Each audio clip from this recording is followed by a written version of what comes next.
চোখ বন্ধ করলেই কি আপনার কানে আজও ভেসে আসে সেই পুরনো দিনের হাঁকডাক, বন্ধুদের চিৎকার, আর খালি পায়ে মাটিতে বল মারার সেই চেনা শব্দ? আসুন না, আজকের এই যান্ত্রিক ব্যস্ততা থেকে একটুখানি সময় চুরি করে আজ হারিয়ে যাই আমাদের সেই সোনালি শৈশবে। আমরা সবাই বড় হয়ে গেছি, পকেটে স্মার্টফোন আর জীবনে হাজারো ব্যস্ততা, কিন্তু মনটা আজও পড়ে আছে সেই বিকেলগুলোতে, যেখানে একটা ভাঙা ফুটবল আর ঘাসের গন্ধই ছিল আমাদের সবচেয়ে বড় রাজত্ব। আজ চলুন ঘুরে আসি স্মৃতির সেই চিরচেনা পাতা থেকে। জীবন তো অনেক দূরে গিয়ে গেল, কিন্তু পিছনে ফেলে আসা সেই বিকেলগুলো কি একটু টানে না? কাঁচা রাস্তা, ধুলো মাখা পা, আর গোল দেওয়ার সেই উন্মাদনা। আজকের এই ভিডিওটি উৎসর্গ করা হলো আপনাদের আর আমাদের সেই হারিয়ে যাওয়া শৈশবকে। যন্ত্রের এই যুগে আমরা যতই আধুনিক হই না কেন, মনের কোণে আজও একটা ছোট্ট গ্রাম লুকিয়ে আছে, যেখানে কাঁচা রাস্তার ধুলোবালি, গাছের ছায়া আর বন্ধুদের সাথে করা দুষ্টুমিগুলো আজও আমাদের সবচেয়ে দামি সম্পদ। আজ আপনাদের নিয়ে যাব ঠিক তেমনই এক সোনালি অতীতে। ব্যস্ততার ভিড়ে আমরা সবাই আজ অনেক দূরে চলে এসেছি, কিন্তু ঘড়ির কাঁটা যদি একটু পিছনের দিকে ঘুরিয়ে দেওয়া যেত, যদি আবার ফিরে পাওয়া যেত সেই মাটির গন্ধমাখা বিকেলগুলো, কেমন হতো বলুন তো? আচ্ছা, কখনো কি হঠাৎ করে থমকে দাঁড়িয়ে ভেবেছেন আমাদের জীবনের সবচেয়ে সরল, সবচেয়ে সুন্দর সময়টা ঠিক কোথায় হারিয়ে গেল? যে বয়সে কোনো দুশ্চিন্তা ছিল না, মিথ্যা অহংকার ছিল না, আর খুশির সংজ্ঞা ছিল কেবল একটা বিকেলবেলা আর একটা পুরনো ফুটবল। শৈশব মানেই তো এক টুকরো মুক্ত আকাশ, যেখানে কোনো হিসাব নিকাশ ছিল না, ছিল কেবল প্রাণখোলা হাসি আর অন্তহীন আনন্দ। গ্রামের মেঠো পথ, সবুজ ঘাসে ঢাকা খেলার মাঠ, আর সেই পুরনো চামড়ার ওঠা ফুটবল, এগুলো কেবল কিছু জড়বস্তু নয়, এগুলো আমাদের জীবনের সবচেয়ে সুন্দর সময়ের একটি জীবন্ত সাক্ষী। চলুন আজ একটু ফিরে তাকাই সেই সোনালি দিনগুলোতে, যখন আমাদের পুরনো পৃথিবীটা লুকিয়েছিল ওই ছোট্ট মাঠ আর একটি ফুটবলকে কেন্দ্র করে। বিকেলের সেই সোনালি রোদ আর মাঠে ছোটাছুটি, স্কুল ছুটির পর বাড়ির দিকে হাঁটা নয়, বরং ব্যাগ ফেলে দৌড়ে মাঠে চলে যাওয়াই ছিল প্রধান কাজ। মাথার উপর সূর্যের আলো যখন একটু নরম হয়ে আসতো, তখনই শুরু হতো আমাদের আসল জীবন। কার কত দ্রুত পা চলে, কে কতটা জোরে বলের পিছনে ছুটতে পারে, তার যেন কোনো শেষ ছিল না। বলটা দেখতে কেমন ছিল? হয়তো চামড়া উঠে গিয়েছিল, বাতাসে একটু কম থাকতো, কিংবা মাঝে মধ্যে সেলাই খুলে যাওয়ার উপক্রম হতো, কিন্তু তাতেও আমাদের উৎসাহে বিন্দুমাত্র ফাটা পড়েনি। ওই পুরনো বলটাই ছিল আমাদের কাছে বিশ্বকাপের ট্রফির চেয়েও দামি। ওই একটা বলকে ঘিরে কত স্বপ্ন, কত পরিকল্পনা, আর কত গোলের উত্তেজনা লুকিয়ে থাকতো। ঝগড়া, মান অভিমান, আর তৎক্ষণাৎ বন্ধুত্ব। খেলায় একটু ফাউল হলেই ঝগড়া বেঁধে যেত। তুই হ্যান্ডবল করেছিস, না আমি করি নাই। কণ্ঠস্বর আকাশচ্যুত, কিন্তু সেই রাগ বেশিক্ষণ টিকত না। খেলা শেষে আবার কাঁধে হাত রেখে একসাথে বাড়ি ফেরা, কিংবা মার্বেল বা আইসক্রিম ভাগ করে খাওয়ার মধ্যে যে বিশুদ্ধ ভালোবাসা ছিল, বড় হয় সেটার দেখা আর কোথাও মেলে না। বাড়ি ফেরার সময় মা বকা দেবেন যিনি, মায়ের চোখ বেরিয়ে এড়িয়ে পা ধুয়ে ঘরে ঢোকা, গায়ে মাখা ধুলোবালি আর ঘাম, এসবের মধ্যে অদ্ভুত এক তৃপ্তি ছিল। আজকের এই যন্ত্র যুগের আধুনিক আসক্তি বা এসি রুমের বন্দিদশা থেকে মুক্ত আকাশের আনন্দ কোনোদিনও দিতে পারবে না। সময়ের স্রোত, আজ আমরা সবাই জীবনের তাগিদে ব্যস্ত শহরের পিচ ঢালা পথে অনেক দূর চলে এসেছি, কিন্তু যখনই হঠাৎ করে পুরনো কোনো ফুটবল বা গ্রামের মাঠের কথা চোখে পড়ে, বুকটা কেমন যেন ভারী হয়ে ওঠে, চোখের কোণে অজান্তেই এক ফোঁটা পানি চলে আসে। কারণ আমরা বুঝতে পারি সেদিনের সেই সরল আনন্দ, মাটির গন্ধ, শৈশব আর কোনো দিন ফিরে আসবে না।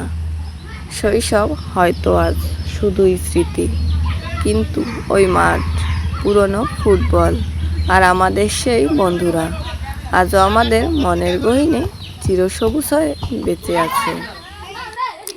আমরা যখন একা বোধ করি কিংবা নিজের মনের কষ্ট বা ভালো লাগাটা ভিডিওর মাধ্যমে সবার সাথে ভাগ করে নেই, তখন আপনাদের দেওয়া একটা ছোট্ট লাইক বা হার্ট রিয়েক্ট আমাদের বুঝিয়ে দেয় আমরা একা নই। কেউ না কেউ আমাদের এই অনুভূতির পাশে ঠিকই দাঁড়িয়ে আছে। একটা সুন্দর মন্তব্য বা কমেন্ট অনেক সময় জীবনের হতাশাগ্রস্ত মুহূর্তকে সবচেয়ে বড় সুন্দর ঔষধ হয়ে কাজ করে। আপনার ওই দুটো ভালো কথা হয়তো এমন কারো মুখে হাসি ফুটিয়েছে, যিনি পুরো দিনটা কান্না করতে বা কষ্টে কাটিয়ে দিয়েছিলেন। এই সামান্য শব্দগুলোই মানুষকে নতুন করে বাঁচার প্রেরণা দেয়। যখন আপনারা কোনো ভিডিও বা লেখা শেয়ার করেন, তখন আপনারা কেবল একটা কন্টেন্ট শেয়ার করেন না, আপনারা অন্যর কষ্টের গল্প, আনন্দ বা ভালো বার্তাকে নিজের দায়িত্ব নিয়ে আরও অনেকের কাছে পৌঁছে দেন। এর পিছনে থাকে নিঃস্বার্থ এবং এক মায়া আর অন্যকে ভালো রাখার ইচ্ছা। প্রযুক্তির এই যুগে আমরা যতই দূরে থাকি না কেন, আপনাদের এই ছোট্ট ছোট্ট ইন্টারাকশন বা প্রতিক্রিয়াগুলো প্রমাণ করে যে দূরত্ব কখনো হৃদয়ের দূরত্ব তৈরি করতে পারে না। অদৃশ্য এক সুতায় আমরা সবাই একে অপরের সাথে ভালোবাসার বাঁধনে বাঁধা। আপনারা যারা এই লাইক, কমেন্ট আর শেয়ারের মাধ্যমে সবসময় পাশে থাকেন, তারা শুধু দর্শক নন, আমাদের এই ছোট্ট যাত্রার সবচেয়ে বড় শক্তির জায়গা। কিন্তু সময়ের স্রোতে এই দিনগুলো আজ কেবলই স্মৃতি। আসুন আমরা চোখ বন্ধ করে সেই সোনালি অতীতে হারিয়ে যাই এবং অনুভব করি সেই অবর্ণীয় আনন্দ, যখন প্রচণ্ড লড়াইয়ের পর গোল হতো, তখন পুরো মাঠ যেন কেঁপে উঠত। সে কি উল্লাস! মনে হতো যেন বিশ্বের সবচেয়ে বড় কোনো জয় পেয়েছি। সেই গোল দেওয়ার আনন্দে আমরা সাময়িক ভুলে যেতাম সব ক্লান্তি, সব ধুলোবালি। মাঠের এক কোণে রাখা আমাদের পুরনো স্যান্ডেল বা ইটের তৈরি গোলপোস্টগুলোর প্রতিও ছিল অগাধ শ্রদ্ধা। কে কোন দল খেলবে এটা ঠিক করাও ছিল এক বড় পরীক্ষা।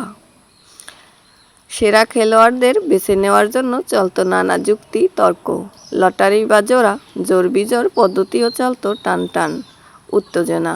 কিন্তু খেলা শুরু হওয়ার পর সব দলই হয়ে উঠত একাকার, কারণ আমাদের আসল লক্ষ্য ছিল কেবল খেলাটা উপভোগ করা। খেলার নেশায় যখন চারপাশ অন্ধকার হয়ে আসতো, তখন মায়ের ডাক দিতেন, বাড়িতে চল, অনেক হয়েছে। সেই ডাক শুনে মনে হতো যেন পৃথিবীটা বুঝি এখনই শেষ হয়ে যাবে। অনিচ্ছা সত্ত্বেও বলটা বেগে ভরে কাঁধে ঝুলিয়ে পিছনে ফিরে বারবার তাকিয়ে বাড়ি ফেরা সেই মুহূর্তগুলো আজও বুকের ভেতর চিনচিন করে ওঠে। আজ অনেকেই অনেক দূরে, কেউ শহরে, কেউ প্রবাসী, কিন্তু এই মাঠে যাদের সাথে খেলেছিলাম, যাদের সাথে ঘাম আর হাসি ভাগ করে নিয়েছিলাম, তাদের মুখগুলো আজও আয়নার মতো পরিষ্কার। আজকের সোশ্যাল মিডিয়ার ভার্চুয়াল বন্ধুত্বের চেয়ে ওই মাঠের ঘামে ভেজা সম্পর্কগুলো ছিল অনেক বেশি খাঁটি, অনেক বেশি আপন। ওই পুরনো ফুটবল আর মাঠটা আজ হয়তো নেই, আমাদের শৈশবের আনন্দ, মাটির গন্ধমাখা স্মৃতির অ্যালবাম আজও অটুট। আজকের ব্যস্ত জীবনে যখন হাঁপিয়ে উঠি, তখন ওই পুরনো মাঠ আর বলের স্মৃতি আমাদের নতুন করে বাঁচার বসত যোগায়। শৈশব ফিরে না আসুক, তার ওই নির্মল আনন্দ আমাদের হৃদয়ে চিরকাল বেঁচে থাকবে। স্মৃতির সিন্দুক খুললেই দেখতে পাই আমাদের সেই দিনগুলো কত সোনালি ছিল। অথচ আজ কাজের ব্যস্ততায় আমরা কেউ কাউকে ঠিকমতো সময় দিতে পারি না। ভিডিওটি দেখতে দেখতে যদি আপনারও সেই পুরনো কোনো বন্ধুর কথা মনে পড়ে যায়, তবে ভিডিওটি তার সাথে শেয়ার করে তাকেও একবার মনে করিয়ে দিন, কিরে মনে আছে আমাদের সেই দিনগুলোর কথা? বড় হতে হতে আমরা পকেট ভর্তি দায়িত্ব নিয়েছি ঠিকই, কিন্তু আত্মাটা বোধহয় আজও ওই গ্রামের মেঠো পথেই আটকে আছে। যদি আপনাদের ওই ছোট্ট ভিডিওটি একটু হলেও শৈশবকে ফিরিয়ে এনে দেয়, তবে একটা লাইক আর শেয়ারের মাধ্যমে আমাদের এই ছোট্ট প্রচেষ্টাকে বাঁচিয়ে রাখুন, যাতে এমন আরও কিছু আবেগ আপনাদের সামনে ফিরিয়ে আনতে পারি। সময় হয়তো একদিন দিয়ে আমাদের বয়স বাড়িয়ে দিয়েছে, কিন্তু আমাদের ভিতরে সেই শিশুটাকে সে কেড়ে নিতে পারেনি। আজও যখন গোধূলি লগ্নে সূর্যের আলো গ্লান হয়ে আসে, মন কেমন যেন ওই মাঠ ফিরে যেতে চায়। ভিডিওটি দেখতে দেখতে যদি আপনাদেরও চোখের কোণে একটুখানি পানি বা মুখে মিষ্টি একটা হাসি ফুটে ওঠে, তবে একটি লাইক দিয়ে আপনাদের সেই পুরনো দিনগুলোকে আরও একবার সম্মান জানান। আর এই মুহূর্তটি আপনার সেই শৈশবের বাল্যবন্ধুর সাথে শেয়ার করুন, যার সাথে এক সময়েই মাঠে কাদা মেখে বাড়ি ফিরেছেন।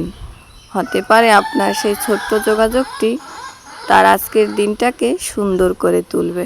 আজকালকার যান্ত্রিক জীবনে আমরা সবাই স্ক্রিনে মুখ গুজে থাকি, কিন্তু এই ছেলেগুলোর দিকে তাকান, এদের চোখে কোনো ক্লান্তি নেই।